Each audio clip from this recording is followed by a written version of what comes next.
Banyak generasi-generasi yang tidak fasih bertutur dalam bahasa Melayu. Orang Melayu lebih gemar berbahasa Inggeris dan orang bukan Melayu tak boleh berbahasa Melayu.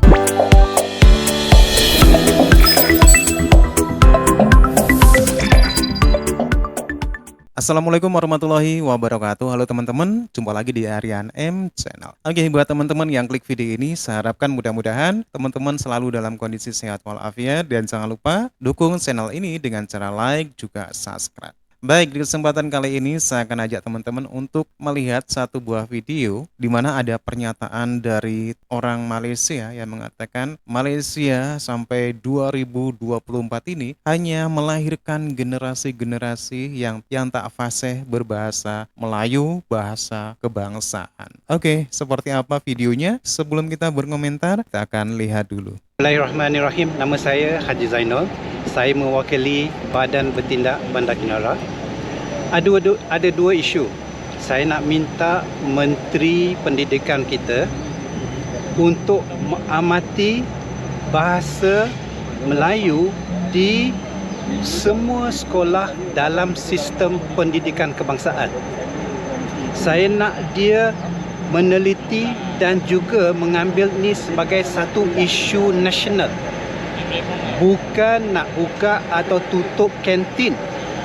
Itu hanya berlaku 1 bulan dalam 12 bulan dalam setahun, kan? Tetapi isu bahasa Melayu di semua sekolah dalam sistem pendidikan kebangsaan itu adalah bahasa penyatuan murid-murid. Kalau dia berpegang dengan pendirian di mana sekolah vernacular mesti dipertahankan, maksudnya bertahun-tahun lagi generasi-generasi dia akan melahirkan banyak generasi-generasi yang tidak fasih bertutur dalam bahasa Melayu. Dari sekarang kita dah tengok dari sejak tahun 1996 berapa banyak generasi dah dilahirkan hingga hari ini tidak reti berbahasa atau berkomunikasi dalam bahasa Melayu yang baik. Semuanya dalam bahasa pasar. Kita dah melahirkan dalam 27 generasi yang bercakap dengan bahasa pasar. Dan jika Menteri Pendidikan masih berpegang kepada Akta Pendidikan 1996 untuk mempertahankan sekolah vernacular, dia akan melahirkan lagi, dia bersubahat melahirkan lagi banyak lagi generasi-generasi yang tidak akan dapat bertutur dalam bahasa Melayu. Minta dia tengoklah isu ni daripada tengok isu kantin, budak makan dalam store. Itu adalah isolated incident. Bukannya semua sekolah buat macam tu, hanya satu sekolah, tetapi dia buat isu tu sebagai isu nasional. Walhal sebagai Menteri Pendidikan, dia patut menyatukan anak murid dari umur 7 tahun kenal bahasa Melayu. Ini yang apa yang Profesor Teo Kok Siong nak menyatakan, nak mensampaikan. Dan juga nombor 2, saya minta YB, DAP di Parlimen jangan gunakan kedudukan anda untuk menidakkan suara rakyat bersuara. Itu adalah salah guna kuasa untuk menggunakan pihak polis untuk ambil tindakan ke atas mana-mana rakyat yang bersuara untuk kepentingan negara. Kita tidak attack isu peribadi. Kita cerita pasal bahasa. Bahasa Melayu. Bahasa Melayu adalah bahasa kebangsaan di dalam Perlembagaan Persekutuan. Sayang sekali lah, orang Melayu sendiri pun kelihatan seperti tidak bangga terhadap bahasa mereka, sedangkan bahasa Melayu itu adalah bahasa ibunda mereka, bahasa bangsa mereka, bahasa nenek moyang mereka. Tetapi diperhatikan oleh orang asing. Orang Melayu lebih gemar berbahasa Inggeris dan orang bukan Melayu tak boleh berbahasa Melayu. Jadi ini sesuatu yang saya kira parah lah. dan satu isu nasional yang tidak mau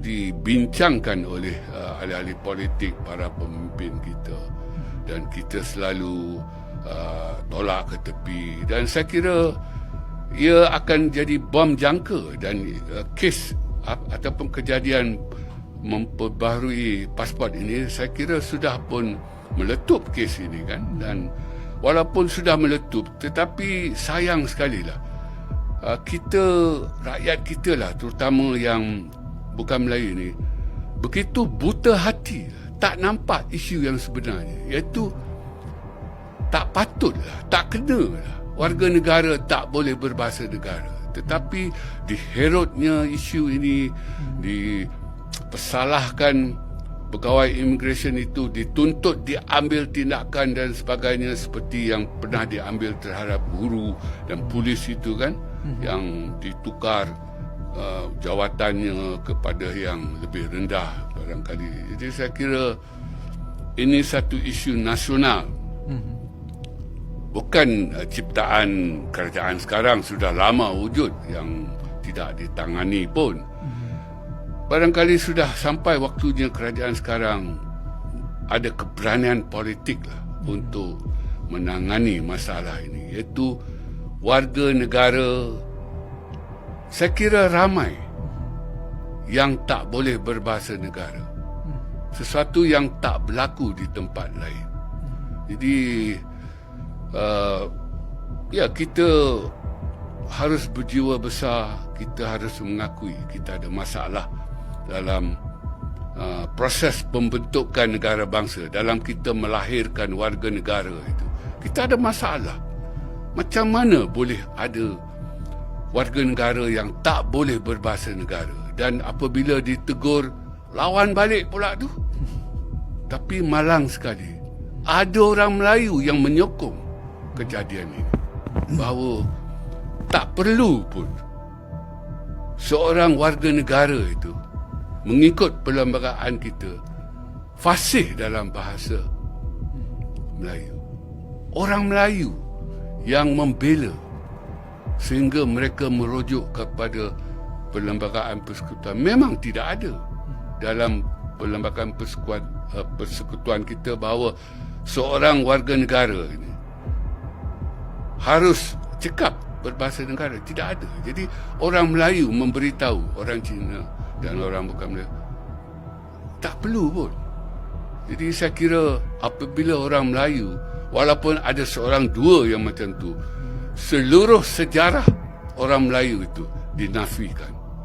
Oke teman-teman ya, sangat penting sekali bahasa kebangsaan di suatu negara. Karena kenapa? Bahasa inilah yang bisa menyatukan semua masyarakat yang ada di suatu negara. Salah satunya Malaysia. Malaysia terdiri dari beberapa kaum, Melayu, Cina, juga India. Sementara bahasa Melayu yang mempunyai peran sangat penting sebagai bahasa kebangsaan ternyata belum mampu menjadi satu alat sebagai pemersatu antar kaum di Malaysia. Dan salah satu yang menjadi pemicu dalam hal ini adalah satu sistem yang ada di Malaysia, yaitu sistem pendidikan, di mana sistem pendidikan ini sangat dipermasalahkan oleh orang-orang Melayu, yaitu sekolah vernakuler, di mana sekolah ini sebagai bahasa pengantarnya adalah bahasa Cina dan juga bahasa Tamil. Mempelajari bahasa Melayu tapi hanya sekian persen saja. Dan inilah yang selalu muncul menjadi isu-isu nasional, isu-isu di Malaysia yang